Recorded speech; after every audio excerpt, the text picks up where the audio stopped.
नमस्कार। हम वाल्मीकि रामायण की यात्रा कर रहे थे और हमारी यात्रा सुंदरकांड तक पहुंची थी।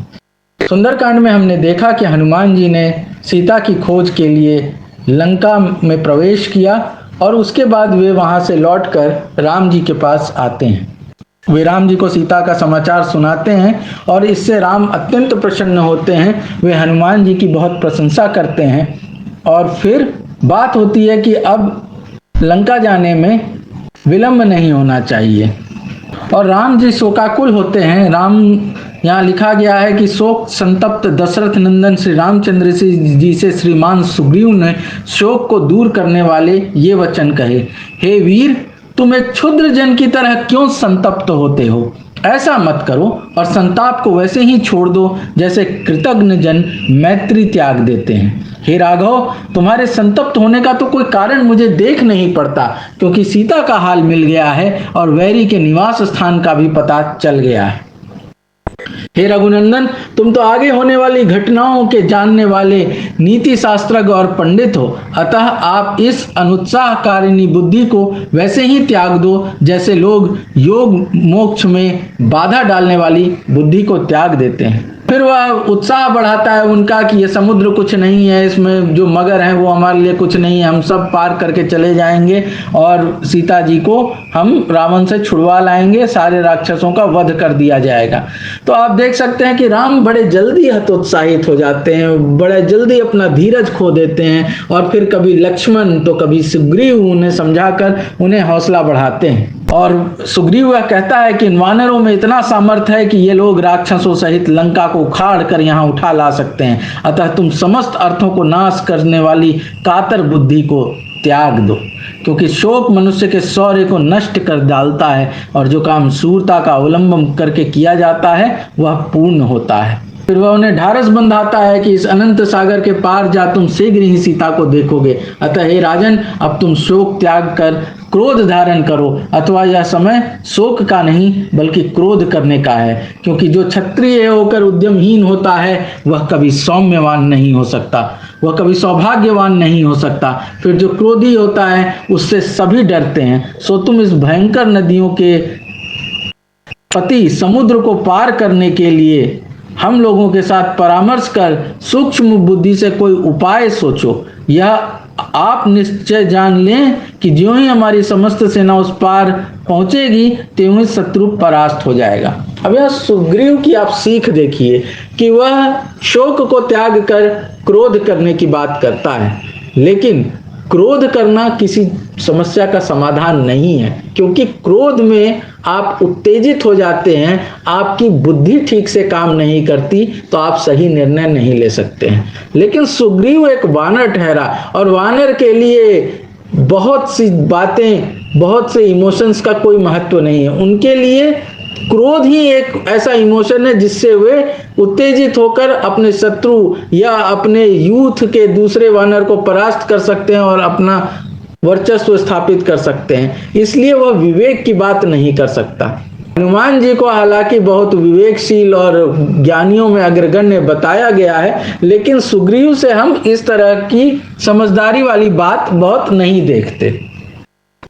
अब राम को थोड़ी हिम्मत बनती है और वे सब समुद्र किनारे पहुंच जाते हैं। इसमें फिर हनुमान जी से पूछा जाता है कि भाई आप लंका देख कर आए हैं, लंका का अन्वेषण करके आए हैं, तो वहाँ कैसी व्यवस्था है, वहाँ कैसी शक्ति है, वहाँ कैसे शस्त्र अस्त्र हैं, इसकी जानकारी दीजिए।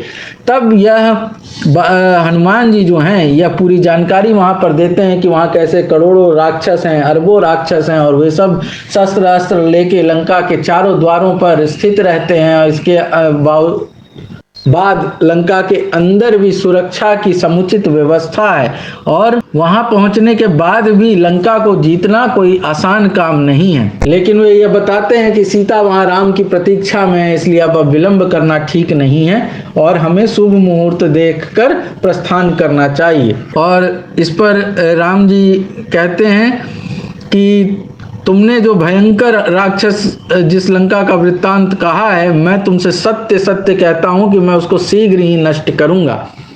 हे सुग्रीव, इसी मुहूर्त में युद्ध यात्रा करना मुझे अच्छा जान पड़ता है, क्योंकि सूर्य भगवान मध्य आकाश में आ गए हैं, इसलिए यह अभिजीत नामक विजय का मुहूर्त है। और इसके साथ ही प्रस्थान होता है और वानर उछल कूद मचाते हुए समुद्र के किनारे पहुंचते हैं। धर्मात्मा श्री रामचंद्र जी सेना सहित दक्षिण दिशा की ओर गए। तदंतर अंगद के कंधों पर सवार परिपूर्ण मनोरथ एवं प्रतिभाशाली लक्ष्मण ने श्री रामचंद्र जी से शुभ वाणी में कहा, हे राम, आप शीघ्र रावण को मार और हरी हुई सीता को प्राप्त कर तथा पूर्ण मनोरथ हो धन जन से पूर्ण अयोध्या को लौट जाएंगे, क्योंकि हे राघव, आकाश और पृथ्वी पर अनेक प्रकार के शकुन, शुभ शकुन दिखाई दे रहे हैं। तो ये सारी बातें होती रहती हैं।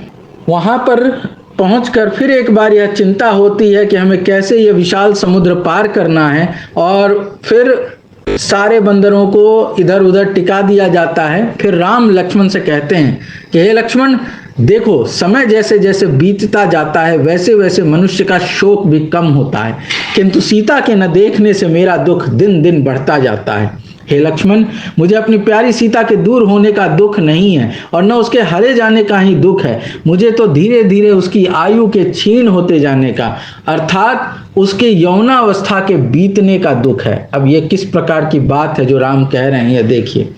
हे वायु, तुम उधर ही को चलो जिधर मेरी प्यारी सीता है, और उसके शरीर को छूकर मेरे शरीर को छुओ। मेरे शरीर को तुम्हारे छूने से वैसा ही सुख होगा जैसे गर्मी से विकल मनुष्य चंद्रमा को देखकर सुखी होता है। और फिर वे लक्ष्मण से अपने काम की बात करते हैं कि सीता के वियोग रूपी ईंधन से युक्त और उसकी चिंता रूपी ज्वाला से दहकता हुआ यह काम रूपी आग रात दिन मुझे भस्म कर रहा है। हे लक्ष्मण, तुम यहीं रहो, मैं इस समुद्र में गोता मारकर सोऊंगा, क्योंकि यह दहकता हुआ काम मुझे जल में तो भस्म न करेगा। तो सीता के यौवन के बीतने की चिंता है, काम में जलते हुए राम को जल में डूबने की इच्छा है, क्योंकि जल में कम से कम उनको ये कामाग्नि भस्म नहीं करेगी। और फिर ये राम के बारे में अपने छोटे भाई से कैसी बातें कहते हैं वह देखिए। हे लक्ष्मण, मैं शत्रु को मारकर उस सुंदरी और कमल नयनी सीता को धन्य धान से भरी हुई राजलक्ष्मी के तुल्य कब देखूंगा। मैं उसके बिंबोष्ठ तथा कमल के तुल्य मुंह को अपने हाथों से ऊंचा कर उसका अधरामृत पान वैसे ही कब करूंगा जैसे रोगी रसायन को पीता है। उस हंसती हुई सीता के ताल फल के समान कांपते हुए स्तन युगल मेरे शरीर को स्पर्श कब करेंगे। सोचिए, इस तरह की बात एक बड़ा भाई अपनी छोटे भाई से अपनी पत्नी के बारे में करता है, कितनी निंदनीय और कितनी ओछी बात। और ये सीता के लिए विकल राम जब सीता मिल जाएगी, हम आगे देखेंगे इसी कांड में, तो वो कैसे उससे किस प्रकार का व्यवहार करते हैं, किस प्रकार उसे जाने के लिए कहते हैं, ये भी आप देखेंगे। तो जो राम इतने विकल हैं सीता के लिए, अगर वो ये कहते हैं कि मैंने तुम्हारे लिए युद्ध नहीं किया, तो क्या उस बात में सच्चाई होगी? और फिर क्या राम मर्यादा पुरुषोत्तम और सत्यवादी कहे जाने योग्य रहेंगे? लेकिन वो बातें इस कांड में आएंगी, जब हम वहां पहुंचेंगे तो आप देखेंगे। मैं अभी यह इंगित कर दे रहा हूं कि राम किस प्रकार अटैच्ड हैं सीता से, किस प्रकार विकल है सीता के विरह में, और किस प्रकार ये युद्ध वे सीता के लिए ही कर रहे हैं। वे कहते हैं, लक्ष्मण, रावण की छाती को तीरों से चीर कर मैं अपने मन का शोक दूर कर सीता को फिर कब पाऊंगा। वह देव कन्या के समान पतिव्रता सीता उत्कंठा पूर्वक मेरे गले में लिपट आंखों से आनंद के आंसू कब बहावेगी। हे लक्ष्मण, मैं सीता के विरह से उत्पन्न हुए इस घोर शोक को मलिन वस्त्र की तरह कब छोड़ूंगा। तब फिर लक्ष्मण उनको समझाते हैं, और उसके बाद फिर राम संध्योपासना करते हैं और सीता का स्मरण करते हुए शोक से विकल होते हैं। अब इधर लंका की कथा आ जाती है कि लंका में क्या चल रहा है। तो लंका में भी सोच विचार चल रहा है कि अब युद्ध होने का समय आ रहा है, तो क्या करना चाहिए। रावण अब अपने सभी सभासदों मंत्रियों से मंत्रणा करता है, उनके मंतव्य जानना चाहता है कि वे क्या सजेस्ट करते हैं।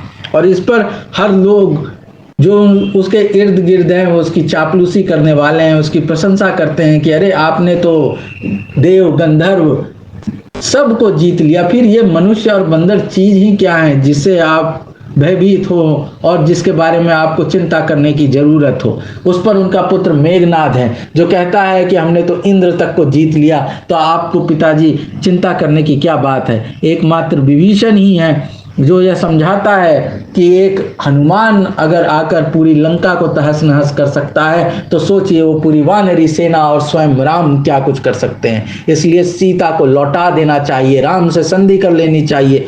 व्यर्थ का यह युद्ध नहीं होना चाहिए, व्यर्थ की यह हिंसा नहीं होनी चाहिए। लेकिन विभीषण की बात नहीं मानी जाती। उसका उपहास किया जाता है कि वह भीरू है, वह डरपोक, वह एक साधारण मनुष्य से, एक वनवासी से डर गया। मेघनाद कहता है अपने चाचा विभीषण से कि आप जैसे कायर ही ऐसी बात कर सकते हैं। इस पर विभीषण क्रोधित होते हैं और मेघनाद को डांटते हैं कि तुम अभी बच्चे हो, तुम नहीं समझते। वे फिर अपने भाई से कहते हैं कि भैया, जब से सीता तुम्हारी इस पुरी में आई है तब से हम सबको नित्य ही अपशकुन दिखलाई पड़ रहे हैं। रसोई घर, अग्निशालाओं और वेदाध्ययन शालाओं में नित्य सांप दिखलाई पड़ते हैं, होम की द्रव्य में चींटियां रेंगती हुई दिख पड़ती हैं। ये सब अपशकुन है। गौओं का दूध कम हो गया है, हाथियों का मद बहना बंद हो गया है, घोड़े दीनता सूचक हिनहाट किया करते हैं और अपने चारे से तृप्त नहीं होते। इस तरह की वो तमाम घटनाएं बताकर कहते हैं कि ये अच्छी बात नहीं है, मुझे ये सब कुछ ठीक नहीं लगता, आपको सीता को लौटा देना चाहिए। इस पर रावण कुपित हो जाता है और वह विभीषण को दुत्कारता है कि तुम भाई होकर इस तरह की बात करते हो। यहाँ यह दिखाया जाता है कि कुंभकर्ण भी उस सभा में उपस्थित है और कुंभकर्ण पहले तो नाराज होता है, रावण को कहता है कि तुम बरजोरी सीता को उठा लाए और यह करना उचित नहीं था, तुमने आगे का विचार नहीं किया, लेकिन अब कर ही दिया तो कोई बात नहीं, मैं उन राम और लक्ष्मण दोनों को मारकर उनका रक्त पी लूंगा और फिर सीता तुम्हारे लिए हमेशा के लिए हो जाएगी। इसलिए मौज उड़ाओ, मनमानी शराब पियो और निश्चिंत हो, ऐसे काम करो जिनके करने से भलाई हो। मैं राम को यमालय भेज दूंगा, तब सीता सदा के लिए तुम्हारे वश में हो जाएगी। ये बात कुंभकर्ण वहां पर कहता है। रावण को यह भी कहा जाता है कि यदि सीता राजी न हो तो तुम मुर्गे की तरह बरजोरी उसके साथ बर्ताव करो और मजे से भोग विलास करो। फिर यहाँ जब बरजोरी करने की बात आती है तब रावण बताता है कि हे महापार्श, महापार्श उसे कह रहा था कि तुम बरजोरी कर सीता के साथ यौन संबंध बना लो। तब वो कहता है मैं अपना कुछ पुराना रहस्य युक्त वृत्तांत तुमको सुनाता हूँ, उसे अभी तक कोई नहीं जानता। यह बहुत पुरानी घटना है। पुंजिक स्थली नाम की एक अप्सरा ब्रह्मलोक में ब्रह्मा जी को प्रणाम करने जा रही थी। वो भय के मारे आकाश में छिपी हुई जा रही थी और अग्निशिखा की तरह दमक रही थी। मैंने बलपूर्वक उसे नग्न कर उसके साथ भोग किया। तदंतर वह ब्रह्मलोक में कमलनी की तरह कांपती हुई पहुंची। मैं समझता हूं कि ब्रह्मा जी को यह हाल मालूम हो गया और उन्होंने अत्यंत क्रुद्ध हो मुझको यह शाप दिया कि यदि आज से तू किसी स्त्री के साथ बरजोरी भोग करेगा तो तेरे सिर के निसंदेह 100 टुकड़े हो जाएंगे। मैं उसी शाप के डर से सीता को अपनी उत्तम सेज पर बरजोरी चढ़ाने का प्रयत्न नहीं करता। मेरा समुद्र के समान वेग है और पवन की तरह गति है। क्या वह दशरथ का बेटा यह बात नहीं जानता जो मुझ पर चढ़ाई करता है? तो आप देख सकते हैं पुंजिक स्थला जो है यह वही अप्सरा है जो बाद में धरती पर आती हैं और अंजना नाम से ये होती हैं और हनुमान जी की माता होती हैं। तो ये हनुमान जी की माता का बलात्कार कर चुका है रावण पहले ही उनके पिछले जन्म में। ये कथा यहाँ पर आई है और इसलिए वह बरजोरी नहीं करना चाहता सीता के साथ। इसके बाद सबसे अंत में विभीषण समझाते हैं कि जब युद्ध में हम लोगों को यक्षों, गंधर्वों और गरुड़ादि पक्षियों से कुछ भी भय नहीं है, तब एक राजकुमार रामचंद्र से हमको क्यों कर भयभीत होना चाहिए। विभीषण के वचन सुनने पर ये सब बातें आती हैं और फिर प्रहस्त, नरांतक, देवांतक इन सब की बातें करके कहा जाता है कि ये सब अकेले इतने सक्षम हैं कि ये राम क्या उसकी पूरी सेना को उसके सहित मारने में सक्षम है। इस पर विभीषण कहता है कि हे प्रहस्त, रामचंद्र जी के पहने सीधे और पंखदार असह्य बाण जब तक तुम्हारे शरीर को विदीर्ण नहीं करते तब तक तुम भले ही जो चाहो सो बढ़ चढ़ कर बातें कह लो।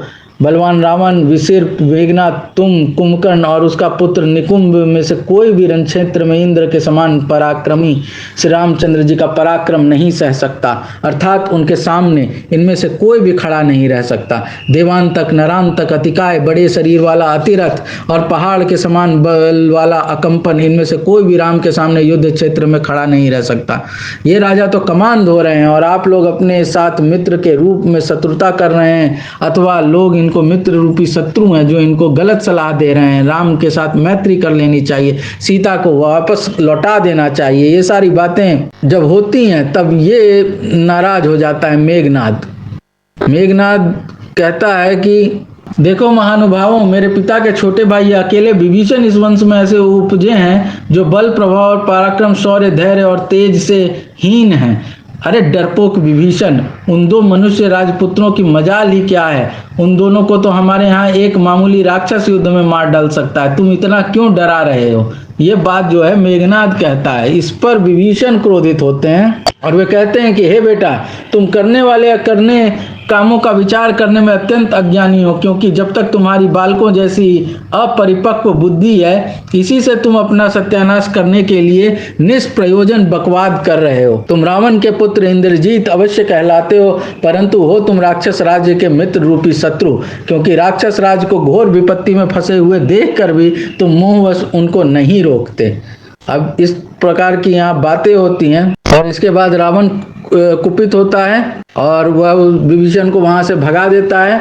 तब विभीषण कहता है कि मैं तो तुम्हारी भलाई के लिए ही रोकता था, किंतु मेरी बात तुम्हें अच्छी ही नहीं लगी। ठीक है, जिन लोगों की आयु पूरी होने को होती है उनके सिर पर काल खेलता है, वे मित्रों की कही हुई हितकर बात को नहीं मानते। रावण को छोटा भाई विभीषण रावण के इस प्रकार कठोर वचन कहकर एक मुहूर्त में वहां जहां पहुंचा जहां लक्ष्मण सहित श्री रामचंद्र जी थे, और विभीषण के जो भीम पराक्रमी 4 अनुचर थे वे भी कवच पहने हुए अस्त्र शस्त्र से सुसज्जित थे और भूषणों से भूषित थे। तो वे 4 अपने मंत्रियों या अपने साथियों को लेकर राम जी के पास पहुंच जाता है और उसने कहा कि देखो, मैं राम जी से मिलने आया हूँ। सुग्रीव और ये वानर आदि सब राम जी के पास जाके पहुँचते हैं और कहते हैं कि यह शत्रु का भाई है, इस पर विश्वास नहीं करना चाहिए। तो राम जी कहते हैं कि यदि वह मित्रता के लिए आया है तो मैं उसे त्यागूंगा तो नहीं, तो उसे सम्मुख लाया जाए। हनुमान जी समर्थन करते हैं, वे कहते हैं कि विभीषण विश्वास करने योग्य व्यक्ति है, इस पर हमें अविश्वास नहीं करना चाहिए, अगर वो आया है तो उसकी बात सुननी चाहिए। विभीषण राम के पास जाता है और कहता है कि राक्षसों का राजा रावण नामक एक राक्षस है जो बड़ा दुराचारी है, मैं उसी का छोटा भाई हूं और मेरा नाम विभीषण है। वही जटायु को मारकर जनस्थान से सीता को हर लाया था। वह बेचारी सीता राक्षसियों के बीच विवश और दीन हो कैद में है। मैंने रावण को कितनी ही युक्तियों से समझाया और कितनी ही बार कहा कि अच्छा हो तू सीता रामचंद्र को दे दे, लेकिन उसने मेरी बात नहीं मानी, क्योंकि उसके सर पर तो काल खेल रहा है। अब ये सब निश्चिंत हो जाते हैं विभीषण से और विभीषण राम का कृपा पात्र बन जाता है। राम कहते हैं, वचन देते हैं विभीषण को कि मैं रावण को मारने के बाद तुम्हें लंका का राजा बना दूंगा। सुग्रीव पुनः सचेत करता है राम को कि यह मुझे शत्रु का भाई है, तो यह मुझे कपटी लग रहा है, यह स्वभाव से तो राक्षस है, तो राक्षस वाला स्वभाव तो इसमें है। लेकिन राम कहते हैं कि नीति सम्मत मैं कुछ बातें कहता हूँ और आप लोग विचार करें कि अपनी बिरादरी वाले से आदमी को भय होता है। एक राजा को भयभीत होना चाहिए, क्योंकि अपनी बिरादरी वाला अपनी हित साधना के लिए या राज्य के लालच में जब मौका पड़े तो शत्रु से मिलकर वह अपने राजा को मरवा सकता है, पराजित कर सकता है और राज्य हथिया सकता है। लेकिन विभीषण हमारी बिरादरी का नहीं है, वह अगर यहाँ आया भी होगा तो अपने भाई को संकट में देख या अपने भाई के शत्रु के साथ मिल वो अपने भाई को मरवाने के लिए आया होगा, तो ये हमारे प्रयोजन के अनुकूल ही है, इसलिए हमें विभीषण को मिला लेना चाहिए। ऐसी बात राम कहते हैं। सभी लोग राम की बात से सहमत हो जाते हैं और विभीषण को मिला लिया जाता है। और इसी बीच रावण जो है वो अपना दूत और आप कहें स्पाई या जासूस भेजता है राम के शिविर में कि जाके पता करो कि वहाँ क्या चल रहा है। और वहाँ शुक्र नाम का वो व्यक्ति आता है, वो आकर हालांकि वो पकड़ा जाता है, वो अपना समाचार सुनाता रहता है। सुक नाम का कार्यपटु राक्षस बोला, ए सुक तू वानरराज सुग्रीव के समीप जा, मेरी ओर से कठोरता रहित सुनने योग्य वाणी से किंतु निर्भीक हो यह संदेशा कहना। तो वह संदेशा कह रहा है कि महाराज आप कुलीन और महाबलवान हैं, आप रीछ राज के पुत्र हैं, अतः आपको मेरे साथ निष्कारण वैर करना उचित नहीं। श्री रामचंद्र जी की सहायता करने से आपको कुछ लाभ नहीं होगा और यदि उनकी सहायता न करोगे तो तुम्हारी कुछ हानि भी नहीं होगी। फिर तुम रीछ राज के पुत्र और ब्रह्मा के पौत्र होने के कारण मेरे भाई के तुल्य हो। यह संदेशा रावण सुग्रीव के लिए भेजा है। तो हे बुद्धिमान सुग्रीव, यदि मैं राजकुमार राम की स्त्री हर लाया तो इससे तुमको क्या आता, तुम अपनी राजधानी किष्किंधा को लौट जाओ। रावण ये खबर भिजवा रहा है। फिर सुख की बड़ी पिटाई कर देते हैं वानर लोग। तब वह कहता है कि भाई दूत को मारना उचित नहीं है, इसलिए आप इस वानरों को रोकिए। और फिर एक संदेशा कहा जाता है कि भाई आप मुझे वापस जाने दीजिए। तो जब संदेशे की बात आती है तो सुग्रीव कहता है कि तुम मेरी ओर से रावण से यह कह देना कि न तो तुम मेरे मित्र हो और न तुम दया पात्र हो, न तुम मेरे लिए उपकार करता हो और न तुम मेरे प्रिय ही हो, अतः तुम मुझे अपने भाई के तुल्य क्यों समझते हो? प्रत्युत तुम तो रामचंद्र जी के शत्रु होने के कारण मेरे शत्रु हो और सब परिवार बाली की तरह मार डालने के योग्य हो। हे रजनी त्रेस, मैं तुमको पुत्र, बंधु और कुटुंबियों सहित मारूंगा। मैं बड़ी भारी सेना साथ लेकर आ रहा हूं और शीघ्र ही तुम्हारी समस्त लंका को भस्म कर छार छार कर डालूंगा। यह जो संदेशा है, इस तरह का संदेशा, तीखा संदेशा जो है वह सुग्रीव वहां से भेजने के लिए कहता है। अब ये बात आती है कि रामचंद्र जो हैं वह फिर चिंतित हैं समुद्र से पार पाने के लिए। तो वहाँ विभीषण कहते हैं कि उनके जो पूर्वज हैं सगर, तो उन्होंने सागर के अस्तित्व में महत्व भूमिका निभाई है, इसलिए वे समुद्र से ही प्रार्थना कर मार्ग मांगे। और ये बात जो है राम को पसंद आती है, बाकी लोग भी इससे सहमत होते हैं। तो वे समुद्र के तट पर बैठकर पूर्वाभिमुख को हाथ जोड़कर प्रार्थना करने लगते हैं। लेकिन 3 दिन शांत स्थिर प्रार्थना के बाद भी जब समुद्र का कोई रिस्पॉन्स नहीं आता तो राम क्रोधित होते हैं।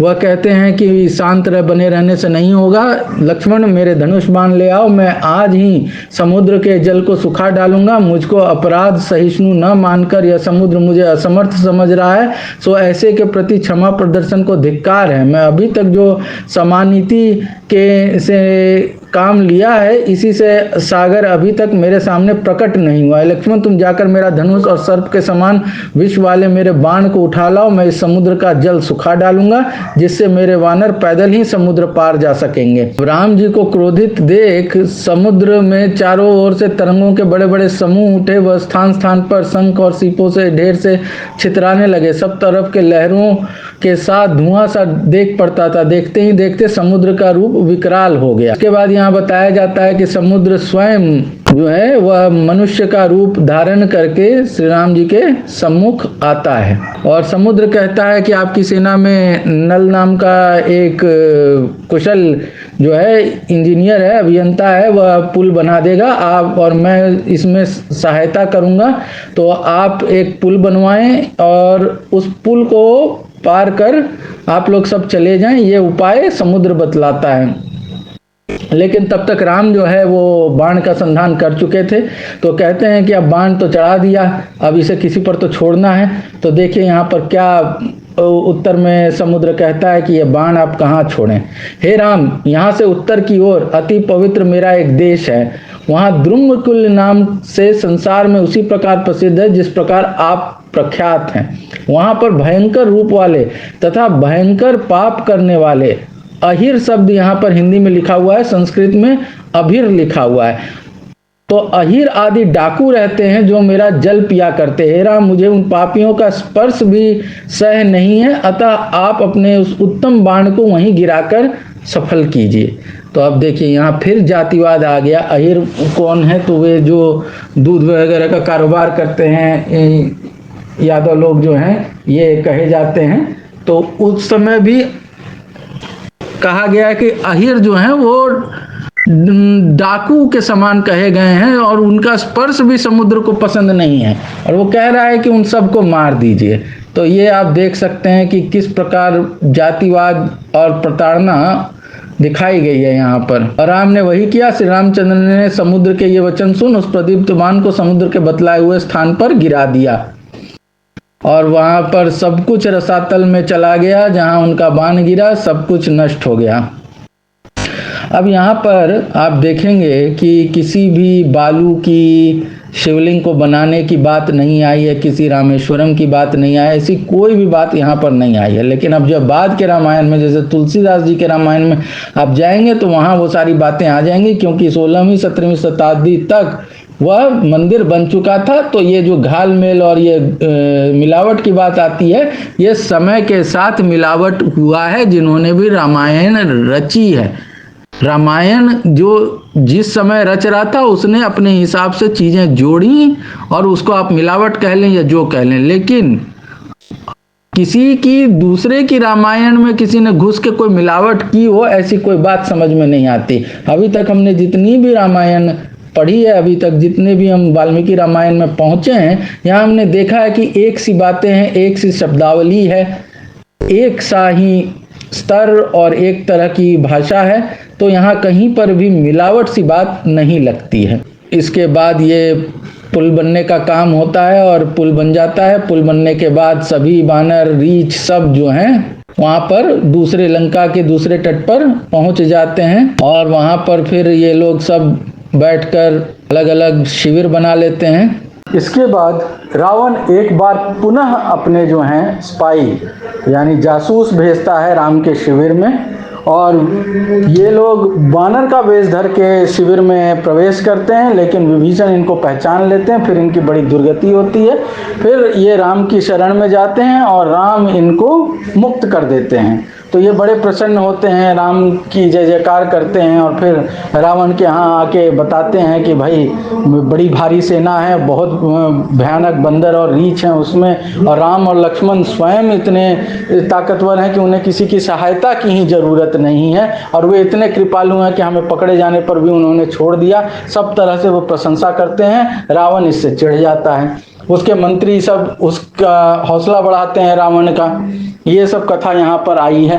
फिर वह विचार विमर्श करने लगता है कि यहाँ पर कैसे हमें युद्ध और व्यूह की रचना करनी चाहिए, और इसमें बताया गया है कि चारों द्वार पर बड़े बड़े राक्षस तैनात किए जाते हैं, जिसमें कि मुख्यतः पश्चिम द्वार पर स्वयं मेघनाद रहता है, और उत्तर द्वार की रक्षा के लिए स्वयं रावण रहता है।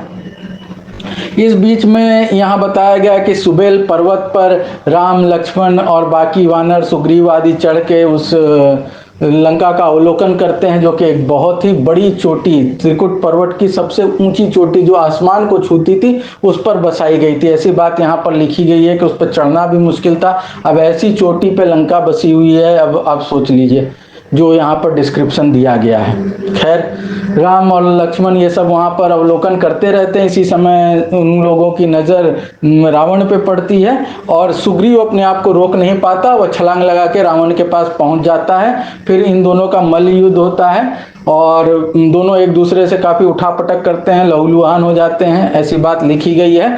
फिर अंत में रावण को थकाकर जब वह मायावी शक्ति का प्रयोग करने को तत्पर होता है, वैसे ही सुग्रीव कूदकर वापस आ जाता है। इस पर राम जी उसे कहते हैं कि एक राजा के लिए इस तरह का कार्य उचित नहीं है, तुम्हें मुझसे सलाह ले लेनी चाहिए थी, ऐसे आवेश में आकर रावण से युद्ध नहीं करना चाहिए। ये सब बातें होती हैं। इसके बाद फिर एक छल की बात आती है कि रावण सीता को छलने के लिए एक राम का कटे हुए सर का एक रेप्लिका बनवा लेता है, और उनके धनुष आदि लेकर सीता के पास पहुंच जाता है, और वो कहता है कि देखो कल रात में ही हमारे बड़े बड़े वीर वहाँ पर गए थे, और प्रहस्त नाम का जो मेरा सेनापति है वह वहाँ पर गया था, और इन लोगों ने रात में ही वानर सेना पर धावा बोल दिया, बहुतों को मारा, और राम का गला काट दिया प्रहस्त ने सोते हुए में ही, और लक्ष्मण किसी तरह अपनी जान बचाकर वहाँ से भाग गए। तो वो संभवतः अयोध्या भाग गए। तो ये बात वो कहता है, और फिर वह कहता है अपने मंत्री को कि जिसने कटा हुआ गला राम का लाया है वो लाके सीता को दिखाओ। तो वह वहाँ पर प्रस्तुत किया जाता है, और सीता विलाप करने लगते हैं कि हाँ अब क्या होगा, ये कैकेयी ने जो ये किया था, हमें वनवास दिया था, उसकी साध पूरी हो गई। अब यही सब वहाँ पर बातें आई हैं कि अब लक्ष्मण वहाँ जाएंगे तो कौशल्या का क्या होगा, मुझे किसी की चिंता नहीं, मुझे सबसे ज़्यादा कौशल्या की चिंता है। ऐसा करके सीता बहुत विलाप करने लगती हैं। और फिर वहाँ पर शर्मा विभीषण की पत्नी है, जो मित्र बन चुकी हैं सीता की, वो सीता को समझाती हैं कि भाई तुम धैर्य धरो। इसी बीच जो है रावण का एक मंत्री आता है और रावण को बुलाकर ले जाता है। रावण के जाते ही कुछ देर में वह जो राम का कटे हुए सिर का रेप्लिका था वो स्वतः गायब हो जाता है। तो सीता के मन को संतोष होता है कि चलो राम जीवित। इसके बाद फिर वह शर्मा माँ को कहती है कि तुम जाओ और रावण क्या कर रहा है, क्या वह प्लानिंग कर रहा है, ये सारी जानकारी मुझे लाकर दो। तो शर्मा चली जाती है वो जानकारी एकत्रित करने के लिए। और इस बीच रावण से माल्यवन, जो उसके नाना भी लगते हैं, वो बात करते हैं, वो समझाते हैं कि भाई बहुत सारे अपशकुन हो रहे हैं और व्यर्थ की लड़ाई का कोई लाभ नहीं है, तुम सीता को लौटा दो। रावण उनकी बात नहीं मानता और फिर वह प्लानिंग करता है, सबको बताता है कि कैसे कैसे हमें युद्ध की व्यूह रचना करनी है, कौन किस द्वार पे रहेगा। और वह स्वयं उत्तर द्वार चुनता है और मेघनाद को पश्चिम द्वार पर तैनात करता है। इस बीच राम भी अपनी युद्ध नीति और व्यूह रचना में लग गए हैं। विभीषण उनको सलाह देते हैं और सुग्रीव आदि के साथ इन लोगों को पता चल जाता है कि कौन कहां पर तैनात होने वाला है। तो राम कहते हैं कि उत्तर द्वार पर मैं स्वयं लक्ष्मण के साथ जाऊंगा और हनुमान आदि जो हैं वह मेघनाद के द्वार पर, नील दक्षिण द्वार पर, ऐसे ऐसे करके उन सबको बता दिया जाता है कि किसको किस द्वार पर खड़ा रहना है। रावण का सामना करने के लिए राम स्वयं जाते हैं और वे उत्तर द्वार पर कहते हैं कि रावण का सामना मैं स्वयं करूंगा। इस प्रकार से ये सब कुछ निश्चय हो जाता है। इस बीच एक डिसीजन होता है कि अंगद को फाइनली एक बार वार्निंग देने के लिए या रावण को समझाने के लिए भेजना चाहिए और अगर वह नहीं मानता तो फाइनली युद्ध होगा। अंगद अटारी पर कूद के चढ़ जाता है और सीधे रावण की सभा के बीच में लैंड करता है। और फिर अंगद रावण को कहता है कि सुनो, मैं अपने स्वामी का संदेशा लाया हूं और उन्होंने यह संदेशा भेजा है कि या तो तुम शांति पूर्वक सीता को वापस कर दो, इससे तुम्हारा जीवन बच जाएगा और व्यर्थ की हिंसा नहीं होगी, अन्यथा युद्ध होगा और तुम मारे जाओगे। रावण अपने मंत्रियों को आदेश देता है कि इसे पकड़ो। ऐसे में 4 मंत्री अंगद को पकड़ते हैं और फिर बात आती है कि अंगद उन्हें अपनी बाहों में कसकर ऊपर कूद जाता है और एक ऊंची अटारी पे जाके बैठ जाता है और वहां से अपने हाथ झटकता है, जिससे ये राक्षस नीचे गिर के चोटिल हो जाते हैं और फिर अंगद कूदकर वापस चला आता है। यहाँ कोई भी अंगद के पैर जमाने की बात नहीं आई है कि अंगद ने अपना पैर जमा दिया और फिर उसको उठाने के प्रयास में सारे लोग विफल हुए और जब रावण अंगद का पैर उठाने गया तो वह उनके मुकुट को लात मारता हुआ वापस आ गया। इस प्रकार की कोई कथा वाल्मीकि रामायण में नहीं आती, ये बाद की एडिशन है। कहानी को और रोचक और मनोरंजक बनाने के लिए लगता है किसी ने बाद में इसे ऐड किया होगा। वाल्मीकि रामायण में यह प्रसंग नहीं आता। इसके बाद कथा आती है कि घोर युद्ध प्रारंभ हो जाता है और इस बीच जो है वह मेघनाद जो है वह आक्रमण कर देता है और मेघनाद कपट युद्ध करता है, वह छुप के वार करता है और वह कई से सर्प बाण राम और लक्ष्मण और पूरी वानर सेना पर छोड़ता है, जिससे राम और लक्ष्मण जो हैं वो नागपाश में बंध के रक्त रंजित होकर भूमि पर बेहोश होकर गिर जाते हैं और फिर वह विजयी नाद करता हुआ वापस चला आता है। ये बात पहले आती है। तो ये जो तुलसीदास ने लिख दिया कि रावण युद्ध अजान कियो तब नाग की पास सबे सिर डारो, ये वाली बात यहाँ पर नहीं देखने को मिलती है कि नागपाश मेघनाद ने डाला था, रावण ने नहीं डाला था। अब नागपाश में सारे बंध गए हैं और सारे बहुत से वानर मारे गए हैं। ऐसे में जामवंत जो हैं वो हनुमान से कहते हैं, यहाँ पर बात आई है कि औषधि लाकर इनको जीवित करने की बात होती है और इस बीच जो है राम उठ बैठते हैं। हालांकि उन्हें नागपाश में बंधा हुआ बताया गया है, लेकिन फिर भी वे चेतना में आ जाते हैं और अपने भाई को बेहोश देखकर वो व्याकुल हो जाते हैं, रोने लगते हैं और कहते हैं कि अब मुझे युद्ध से या किसी चीज से, सीता से कोई प्रयोजन नहीं। जब लक्ष्मण नहीं तो मुझे कुछ नहीं चाहिए, क्योंकि सीता जैसी पत्नी तो फिर भी मिल जाएगी लेकिन लक्ष्मण जैसा भाई नहीं मिलेगा। और इतने में दिखाया जाता है कि बहुत तेज आंधी तूफान जैसा चलता है, पंखों के फड़फड़ाने की आवाज आती है और गरुड़ जी वहां आ जाते हैं और गरुड़ जी नागपाश से दोनों को मुक्त कर देते हैं और गरुड़ जी के स्पर्श से ये लोग पूर्ण स्वस्थ हो जाते हैं। इनके सारे घाव, खून वगैरह सब ठीक हो जाता है, ये पूर्णतः स्वस्थ हो जाते हैं राम और लक्ष्मण। और फिर औषधि लाई जाती है और सुसेन जो है, सुसेन यहाँ पर एक वानर यूथपति है, वह कोई रावण के राज वैद्य ऐसा कुछ नहीं है। तो ये कथा भी गलत है कि हनुमान जी सुसेन को लंका से उठा लाए थे। सुसेन वास्तव में वानर युद्धपति है जो हमेशा से सुग्रीव की सेना का भाग रहा है और वहीं पर वो उपस्थित रहता है। वह उन जड़ी बूटियों से, जिसमें संजीवनी भी शामिल है, सभी वानरों को जीवित कर देता है। यहाँ एक बात बताई गई कि जब वह जड़ी बूटियां आ रही थी जिसके सूंघने से सब लोग ठीक हो जा रहे थे, तो राक्षस लोग क्यों नहीं ठीक हुए? तो उसमें बताया गया कि राक्षस लोगों के लिए रावण ने कहा था कि इनको जैसे ही मरे उठा उठा के सबको समुद्र में फेंक देना है, ताकि ये न पता चले कि कितने राक्षस मारे गए। तो ये बात यहाँ खत्म होती है। इधर सीता को जब ये खबर मिलती है कि राम और लक्ष्मण को नागपाश में बांध लिया गया और वे अचेता अवस्था में है, मरणासन है, तो वे बहुत दुखी होती हैं कि भाई अब मैं विधवा हो गई, ये हो गई, वो बहुत रोती हैं।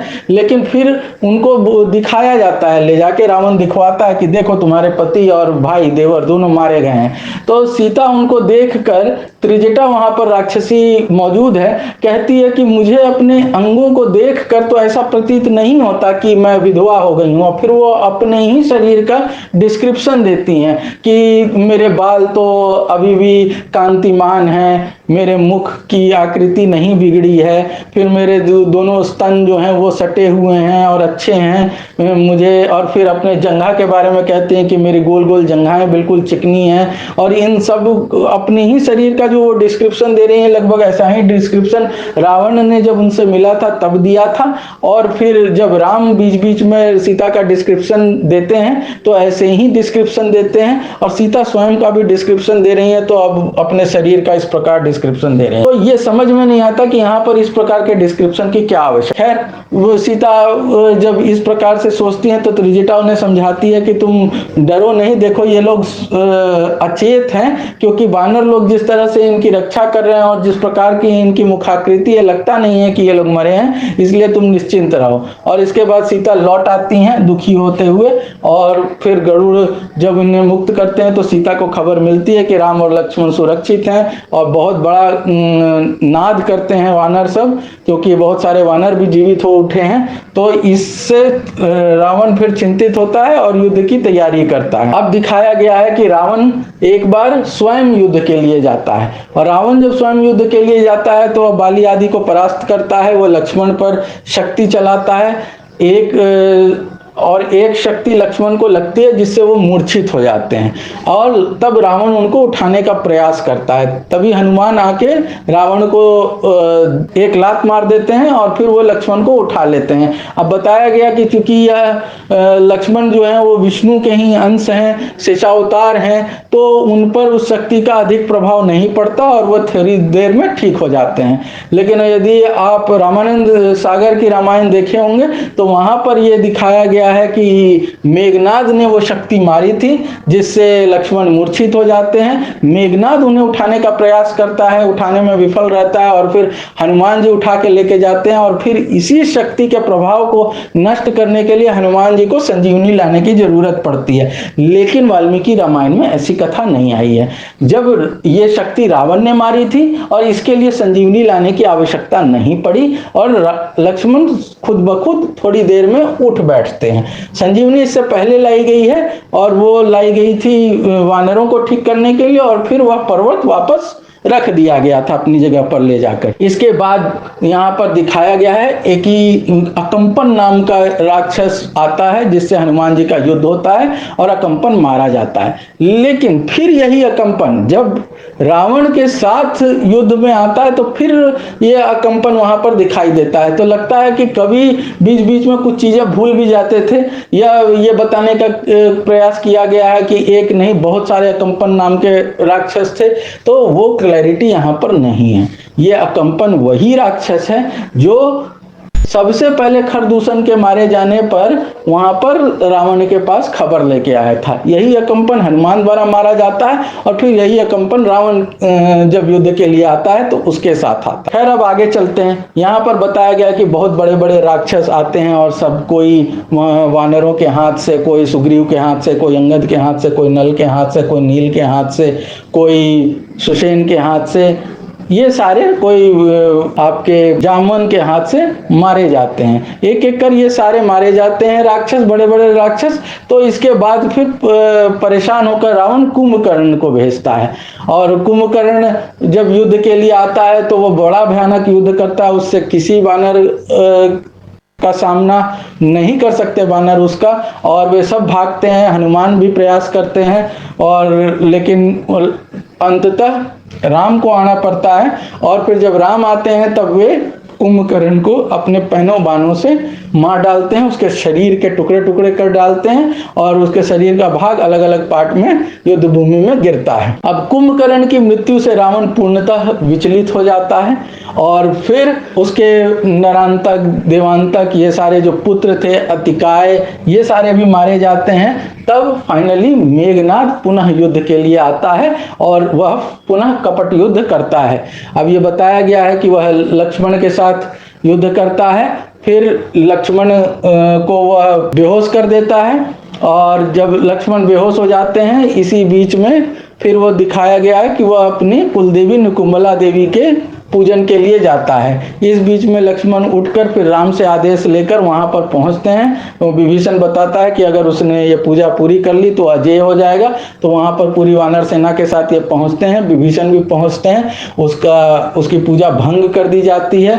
वह फिर पुनः युद्ध के लिए तैयार होता है, और लेकिन इस बार लक्ष्मण से वह बच नहीं पाता। लक्ष्मण एक बाण चढ़ाते हैं और कहते हैं कि यदि राम धर्मनिष्ठ हैं और वे आज्ञा पालक पुत्र हैं, एक अच्छे व्यक्ति हैं, तो यह काल बने मेघनाद का। और इस प्रकार वह बाण छोड़ देते हैं, जिससे मेघनाद की मृत्यु हो जाती है।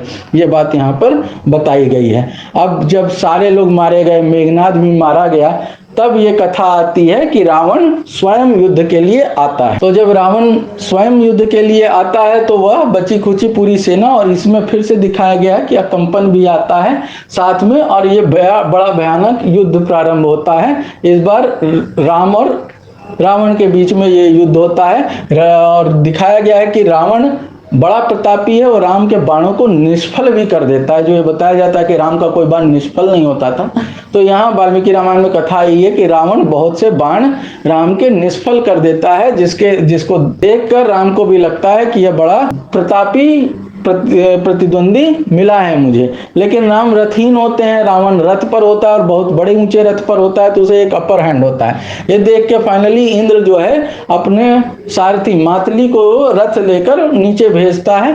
मातली राम को अपने रथ पर बैठाता है, और फिर इन दोनों में घोर युद्ध प्रारंभ होता है। और बहुत बड़ा भारी डिस्क्रिप्शन इन दोनों के बीच के युद्ध का दिया गया है। इस बीच में यह भी बताया गया है कि किस प्रकार बीच में थक जाने पर रावण का सारथी उसे युद्ध क्षेत्र से दूर ले जाता है, और रावण होश में आने पर अपने सारथी को बहुत फटकारता है। और इसी बीच अगस्त मुनि आते हैं और राम को आदित्य हृदय स्तोत्र पढ़ने की सलाह देते हैं कि इससे तुम जीत जाओगे। अब विष्णु है पूरे ब्रह्मांड को बनाने वाले, तो उन्होंने सूर्य को भी बनाया। अब वो विष्णु के अवतार हैं राम, और उन राम को इस ब्रह्मांड में पता नहीं कितने सूर्य होंगे, उसमें से एक सूर्य की पूजा करने के लिए आदित्य हृदय स्तोत्र दिया जा रहा है। तो बहुत लॉजिकल बात नहीं लगती है कि जो सबको बनाने वाला है वो अपनी ही बनाई हुई चीज की पूजा करे। और लेकिन यहाँ पर ये बात आई है, फिर आदित्य हृदय स्तोत्र राम पढ़ते हैं, सूर्य प्रसन्न होते हैं और कहते हैं कि अब तुम प्रयत्न करो रावण को मारने का, और रावण अवश्य मारा जाएगा। तब मातली जो है वह राम को कहता है कि तुम अनजान की तरह क्यों युद्ध कर रहे हो, तुम्हें तो इस पर ब्रह्मास्त्र चलाना चाहिए। और तब राम ब्रह्मास्त्र चलाते हैं। इससे पहले ये कथा आती है कि रावण जो है वह युद्ध करते हुए विभीषण पर शक्ति चलाता है, जिसे लक्ष्मण रोक देते हैं। फिर वह दूसरी शक्ति चलाता है जिसे लक्ष्मण नहीं रोक पाते, और वह शक्ति लक्ष्मण को लगती है और लक्ष्मण अचेत हो जाते हैं। राम फिर दुखी होते हैं, कहते हैं कि अब मुझे जीवन का कोई प्रयोजन नहीं है, अब मुझे सीता से कोई लेना देना नहीं है, मुझे युद्ध से कोई लेना देना नहीं है, अब भाई मर गया तो मैं जी के क्या करूंगा। इस तरह की बातें होती हैं। लेकिन फिर उन्हें समझाया जाता है कि भाई आपका भाई मरा नहीं है, जीवित है। और जामवन ने पहले ही हनुमान को बताया था। तो ये बात होती है कि जो पहले बताया है जामवंत ने, वहीं से जाकर हनुमान जी फिर संजीवनी लेके आए।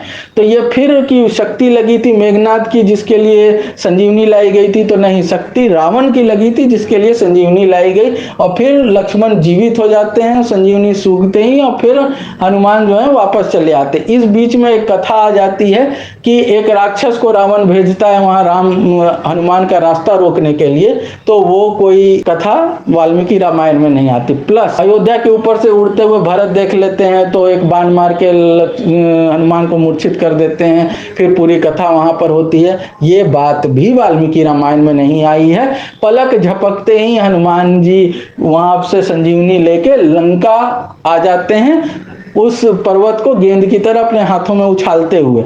ये बात आई है वाल्मीकि रामायण में। भरत से मिलाप और बीच में कोई रुकावट, इस तरह की कोई भी बात नहीं है। खैर, तो अब रावण जो है वह सामने है राम के, और राम जो है वो ब्रह्मा का दिया हुआ, मतलब अगस्त मुनि द्वारा ब्रह्मा का दिया हुआ अस्त्र संधान करते हैं। यह ब्रह्मास्त्र है, और इस ब्रह्मास्त्र को रावण पर छोड़ देते हैं, जिससे रावण की तुरंत मृत्यु हो जाती है। ये जो कथा आती है कि रावण से पूछने के लिए राम लक्ष्मण को भेजते हैं, फिर लक्ष्मण ठीक से नहीं पूछते हैं, तो फिर राम जाते हैं पूछने के लिए, तो ये सारी बातें नहीं आती हैं, क्योंकि ब्रह्मास्त्र इतना पावरफुल है कि उसके लगते ही रावण का हृदय फट जाता है और वह मर जाता है। अब उसके मरने पर विभीषण शोकाकुल होते हैं, कहते हैं कि बहुत गुणी था मेरा भाई, लेकिन इसने अहंकार पाल लिया, ये कर लिया, इसलिए ये मारा गया।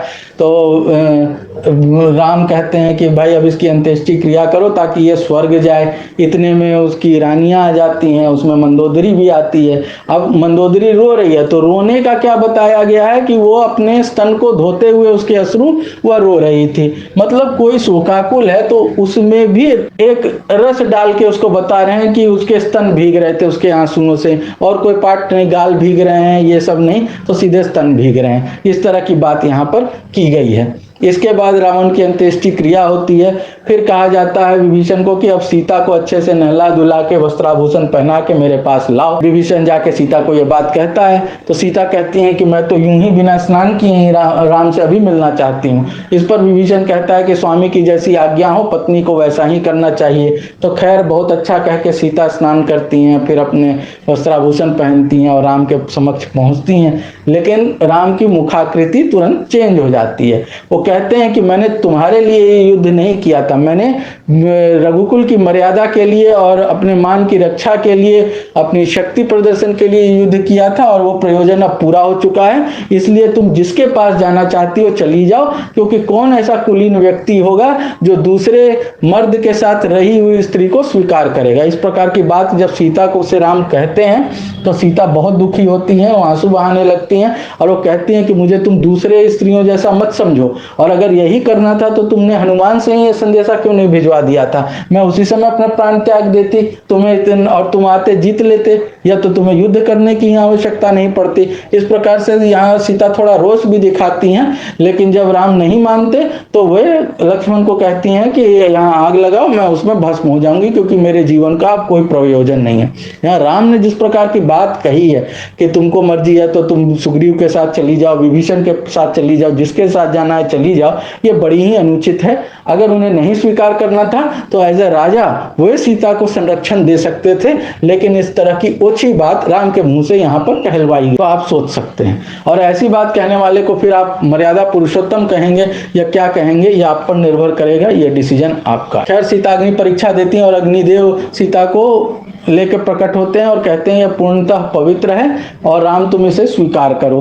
तो राम फिर सीता को स्वीकार करते हैं, और विभीषण का राज्याभिषेक हो जाता है। और फिर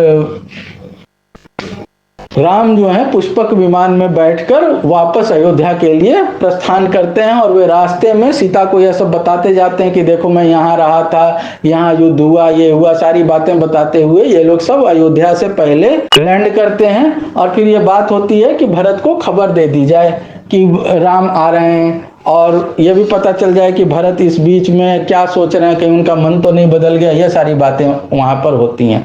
खैर हनुमान जी जाते हैं वहाँ, खबर देते हैं, भरत बहुत प्रसन्न होते हैं। ये खबर पूरी अयोध्या में पहुंचा दी जाती है, तैयारियां शुरू हो जाती हैं, रोड प्लेन कर दिए जाते हैं, फूल बिछाए जाते हैं, ये सारी बातें आई हैं। लेकिन कहीं पर भी दिया जलाने की बात, दीपावली मनाने की बात, ये कोई सी भी बात वहां पर नहीं आई है। तो ये जो लंका कांड है ये इसी जगह पर समाप्त होता है कि राम वापस चले जाते हैं, उनको अपना राज्य वापस मिल जाता है।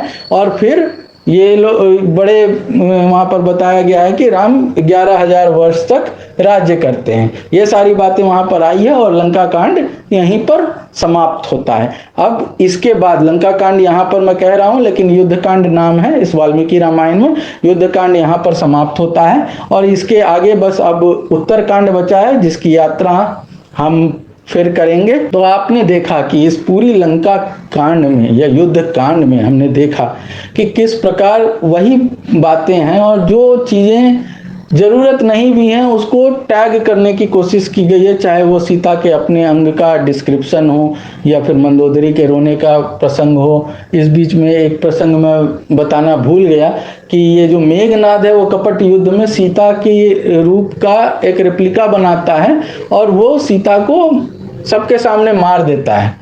इससे लगता है कि सीता मारी गई है, सब लोग दुखी होते हैं, लेकिन वास्तव में सीता मरी नहीं होती। ये विभीषण राम और लक्ष्मण को बताते हैं और सीता को वहां पर सुश्रोणी फिर शब्द का प्रयोग आया है। तो वही सारी बातें हैं। बाकी यहाँ पर युद्ध का बहुत ही वृहद विवरण दिया गया है कि किस प्रकार वानर सेना जो है वह राक्षसी सेना पर भारी पड़ती है, उन एक एक कर सारे राक्षस मारे जाते हैं, मेघनाद, कुंभकर्ण और फाइनली रावण भी मारा जाता है। तो जो बातें यहाँ पर बहुत सी ऐसी बातें हैं, बहुत से ऐसे प्रसंग हैं जो हमें सुनने सुनाने को मिलते हैं, लेकिन वो वाल्मीकि रामायण में नहीं देख पड़ते। जैसे अंगद के पैर जमाने वाली घटना यह वहाँ पर नहीं मिलती। फिर जिस प्रकार से मेघनाद का बताया जाता है कि उसने लक्ष्मण को शक्ति मार के बेहोश किया था, वो यहाँ पर नहीं मिलती।